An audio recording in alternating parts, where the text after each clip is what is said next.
What's up, everybody? Welcome to the Prediction Show, brought to you by our friends over at PrizePicks. It's almost the end of the month. Can't wait for that deposit. If you want to sign up today, PrizePicks will 100% match. They'll give you basically $100 if you deposit $100. Just use that promo code Orangebloods. Let them know where you came from. We do love us some PrizePicks. We also love it when we have games to discuss and make predictions on.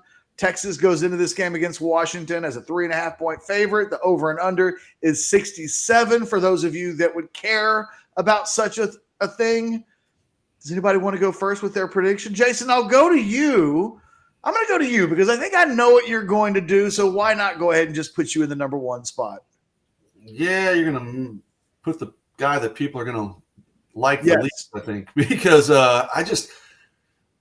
listen, I think the Texas run game will be good with Jonathan Brooks, but there's no getting around. You're losing two of your best players on offense in Bijan and Roschon. You're losing one of your best players on defense. Washington comes into this game, all of their players. They had a lot of players. I've been reading up on a lot of players that could have opted out. Every single one of them is playing, including their quarterback and their top receivers are all playing when they could have opted out. That almost makes me think maybe Washington wants this game a little more. I think that Washington offense is really, really good. Their passing game. I've got Washington 34, Texas 33. Well, it's great to see Jason lose his mod ranking right before the end of the year. Let's do a poll right now. All right, Catch. Let's see if you can finish first and defend your championship. It's been too long since we've had a vote. It's been good for me, though, because until there's another official vote, I'm still the reigning champion. And, I'll take it. It's been like 2 years, I think, this month. I think the last vote was it was in the middle of the Eyes of Texas deal. And I wrote an article about the Eyes of Texas that people loved. And then there was a vote right away. And I think I rode the wave of that. I think in a revote, unless I do something dramatic, I won't be number one. I would literally have to do something and really cheat. Yeah, couldn't you have taken the mod vote the day Anthony Hill committed to Texas or something? Come on, well, that's when you need to have a ringer go through and set that thing up. Yeah. I've been waiting for it to happen on a day when somebody's got real popularity on the site. That's when the vote you want to take place. Anwar, are you gonna steal Jason's popularity by going Texas here? Yeah, I'm gonna steal it because he's giving it away, so it's not really stealing it at this point. Catch. I just look at it and so here's my struggle when as relates to Washington. Their defense is god awful. We know that they have a really good offense, but Texas, for the most part, has played pretty well consistently on defense this season.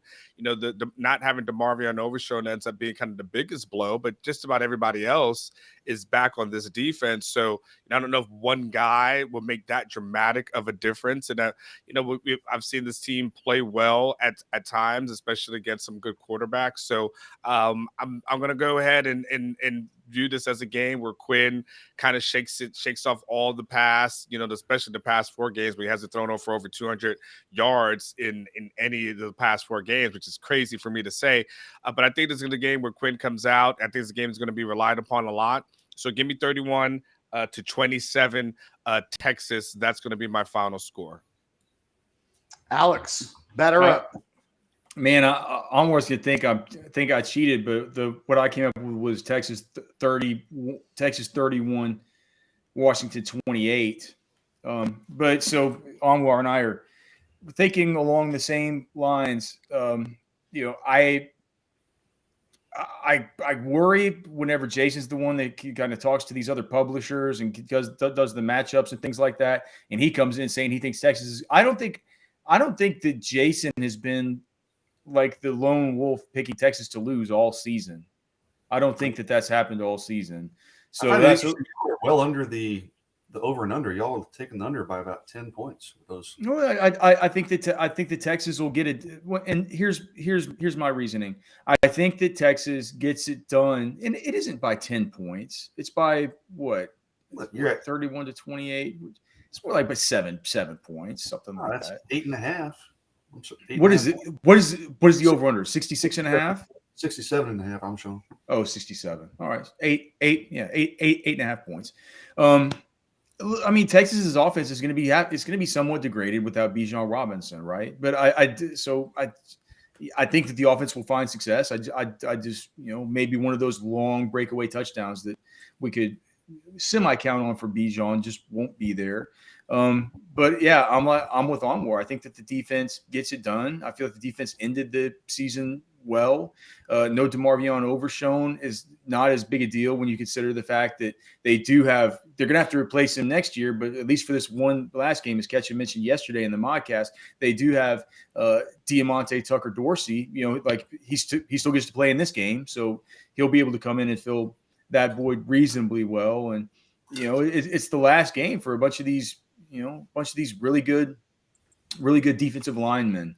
And so I think that the defense will be able to hold up against a good Washington offense. And as far as the matchup with if I haven't watched Washington this year, but if what all the stats say is correct and what all the talking heads say about this game is correct, I mean, there couldn't be a better get right spot for Quinn Ewers than in this game. So that's how I see it.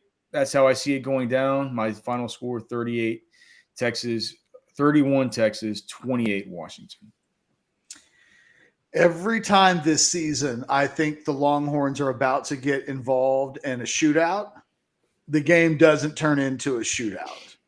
This game is screaming shootout. There's a part of me that thinks this could be like one of those old school holiday bowls where the first one to 50 is the team that wins this game. But then I don't think I'm giving enough credit to a Texas defense that has done a pretty good job this year in games where they need to make being really good a focal point. I think this game plays because I'm screaming over. I think it's going to play to the under. The thing I can't shake out of my head, and it's not going to change my prediction, I'm going to pick Texas because, quite frankly, what's the down? People won't scream at me. I'm 50-50, so when in doubt, at least go with the pick that will make the people who will see it happy. This could be a game that goes either way. There's the fact that 3 of Texas's best players have departed. And when they've departed, I told this to Anwar yesterday, they've departed. Texas will be in the middle of bowl practices, and Bijan will be like, look where I am. I'm having fun. Like, I wonder if any of that filters down to the team below. Like, these games are often won by the team that wants to be at the game the most. And on paper, it seems like through actions, pure actions, that Washington wants to be there more than Texas. Yet, there's a part of me that just thinks that Texas is going to win this game, and I think it's confirmation bias. So, I'll go Texas 27, Washington 26 in the ultimate coin flip game that plays under. Now the question is, what do we do with the prize picks to correlate those? What do we tell people about what, if I set Michael Penix Jr. right now at 300 passing yards, because week in and week out, and at times they've set them even higher. I went with a lesser for the UCLA game because they set it at 325 and he still broke the damn thing. So Alex, I'll come to you first. If there's an astronomical number on Penix Jr., and for me, like 300 yards feels like a sucker bet, except he constantly hits it. What would you do with Penix if I made you go more or less? So what'd you say? You put it at 300? 300.5. So I'd like to look at his. I just like to look at his game logs from this year. Yeah, I'm going to read them to you, Alex. Here's his. I'm going in reverse order. The most recent game: 345, 337, 397, 309, 345, 311, 516, 374, 298, 408, 229 against Colorado, 485 in the season. All things you could have told me before I predicted a Texas win. Jesus, this guy is I didn't. Jeez. He had 408. He passed for 485 yards. 516 against Arizona, 408 against Oregon. At Oregon. Jesus. What did he They have? won that game. What do you have in the two losses, Jason? 311 and 345 at Arizona State, at UCLA, 311 and 345. I mean, if it goes against my prediction, I guess. Do I have to stick with that prediction? I guess I do. You can change it. It's the same video. This isn't a different video. It's the same video. I don't know. I'm gonna stick with the original. But I'm gonna stick with the original, but I would take the more on 300. It's just, I mean, it seems like that's just what he does. What if they set it at 325? And I don't think they will, because this will be the best defense that they've played. Pitch. Washington, we keep talking about how bad Washington's pass defense. They're number 91 nationally, 241.8 yards given up. Texas is one spot above. I know. 90 nationally at 239. I mean, they're the same. Now, Texas pass efficiency defense is way higher than Washington's, but Washington literally just gives yards and points away, though. Yeah, I think they're like 114th in pass efficiency. But in terms of yards giving up, I mean, these two teams are almost damn near dead even. Well, let me ask you, let's change it real quick to Quinn Ewers, because I don't think we know what to do with Penix, or maybe we do and we just don't want to say it. Ewers, pretty consistently, they've been putting at about 225, 220, and he hasn't been hitting that number. It's like we just lost Sukamel. That's okay. If I set the number at 225 for Quinn Ewers, and we'll pop Jason back here. Jason, I'm putting the number at 225 for Quinn Ewers. Are you going more or less? I'm going more. I think Quinn's going to – I think it was Alex maybe said it. I can't remember. But I think Quinn, he's got a month to prepare.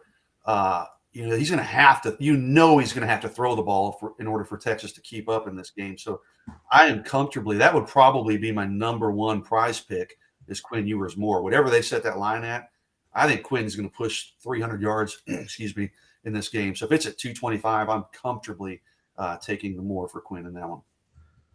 Like we've had this conversation before. You feel the same way, Alex?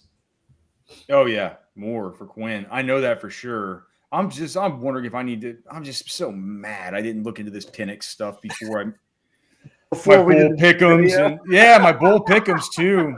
Like all this stuff. It's like, because I think I think now, Michael Penix finished 8th in Heisman voting and stuff. Like sometimes when you get a quarterback like that in a game, like I think they might win. I'm going to change this 30. I'm going to say that Washington 38, Texas 31. Hate to do it. Well, now you've gone over the more on the over and under. Yeah, I only gave him a 1-point win, so Alex, bottom of the moderator. And then there were two. Yeah, so, look, at least I'll be right with one, either my prediction on Orangebloods or my oldest college bowl pick'em that I'm in. Right, I picked Texas. Well, there you go. So you're a winner and a loser, no matter what. Anwar, what about you? Real quick, are you more for Ewers as well?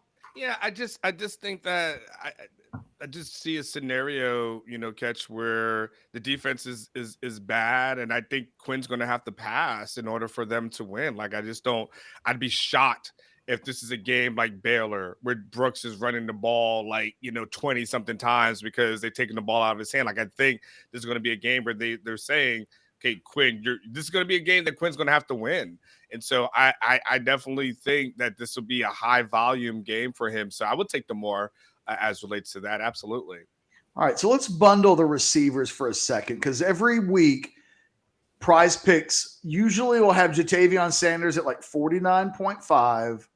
They'll have Whittington somewhere around the 50 range, and they'll put Worthy right around like 69.5. Do we all like Worthy to go over 69? I mean, we've done this all season long, waiting for the breakout game. Is this one of these games where he breaks out? I mean, Washington's so bad that he should break 70 no matter what. Well, if we're predicting Quinn to put up big numbers, probably Worthy's a part of that. He changed his number. All right, dude, you better represent number one. All right. So, yeah, you better come out and show out. So, yeah, I'm going more than 69.5 for Xavier Worthy. I'll go there, but with the more will be with a little bit of trepidation, because it's literally what we've been saying all year long. Yeah. You're like, oh, come on. Like it seemed insulting catch because I think what was it? Was it the like 1,000 yards receiving or something like that before the season? We're like, come on, this is ridiculous. And that ends up being like, wow. We were so wrong with that. I feel he like would rank either third or fourth in receiving for Washington in terms of barely yards. Would barely be above their third receiver. Yeah. Last question, and then we'll go. I'll go more just to answer your question. Jonathan Brooks. I don't know whether they'll list him or not, but because he hasn't played before, if they list him at anything under 100, would you instinctively take the more? Or would you stay away? Wait, they are not going to. They're not. I agree. I'm trying to figure out what the number is. I think he can hit 100. I think he can, but my concern is how are they going to divvy up these carries? We don't. They're know. not going to do that. It'll what be do like they say 65, 69.5 or something. That'll be where they put it, and then I take the more. They're not going to put it at Bijan Robinson's regular 104.5. I think this is the one we all need to keep our eyes on. Yeah. If they list Jonathan Brooks, I think Alex is 100% right. I think they're not going to have a crazy number, and I think Texas fans should know their team better than PrizePicks. It'll just come down to whether or not PrizePicks actually puts a number and a target on a player that really they haven't done anything with all season long. Catch, what do you think if they put, let's say, 89 rushing and receiving yards for Brooks? What would you think about that? I'd probably look for the rushing number more so than the combined, but I'd probably take the combined over the more. But if it was at 89, I'm a little squeamish. Yeah, man. I think just a little. I think you'll be able to get a better deal on the rushing more. I feel like there might be better value on Quinn and Ewers. I mean, on Quinn and Worthy at that point as selections if they were to get too crazy with Brooks. Brooks is the one I'm IDing as maybe the unexpected layup if they don't quite know where that number should be, and we all think he's going for a big one. But if it's too high, stay away. And on that note, anybody else want to change your prediction before we go? Yeah, one quick thing. It's just if you're watching this this morning and these are still up, I don't know if they'll still be up, but Derrick Henry did pick up a hip this week. In the practice reports, they have his rushing more or less for Thursday night versus Dallas at 80.5. This is a meaningless game. If he's picked up a hip and he's not practicing, I'll bet you it might be one of these deals where he's active, but they just don't play him. And if that's the case, that's just a Yahtzee for the bless on that one. And I would pair it up. They cancel the pick. No, if he has to play a little bit, yeah. Well, but if he's active and just doesn't, and maybe just doesn't play, I don't know. They'll wait to see if he's going to be active. I think before. Well, it screws up a bunch of picks if one of you. I just put in a pick for him, Alex. So thanks for the heads up. Yeah. Here's the thing: if he turns out that he's not active, they'll just cancel your entry anyway. But if he's but this is a bet that he's super limited, or they just really don't use him much in a meaningless game. They need everybody healthy for the Week 18 game versus Jacksonville, and the same thing's true of Jacksonville versus Tennessee. So for that reason, even though Travis Etienne is in just the nut rushing spot versus Houston, that's another one where we could just see a whole lot of JaMychal Hasty in that game. I don't think that they'll mess with Etienne, especially considering that he has the issue with the foot. That they did give him a big workload last week, but that is a Liz Frank injury that could recur. I think that taking the less on 73.5 rushing yards for Travis Etienne, that's something that I just put 50 of my hard-earned American dollars on that little two-person play. All right, Alex, Anwar's got to get the hell on out of here. He's got stuff he's got to do for the bowl game. Otherwise, I'd let you go and just write down all your picks. Just trying to help the people out. Just trying to. No, I know, and I'm just trying to help Anwar out. For our sponsor, PrizePicks, one more time, go to PrizePicks.com. Use that promo code Orangebloods. Get $100, up to $100 matched 100% with your initial deposit. For all of us who are our brains are scrambled for this game and are all over the place, changing picks, selections, scores. Maybe stay away from us this week. We'll see you later. Have a great New Year's.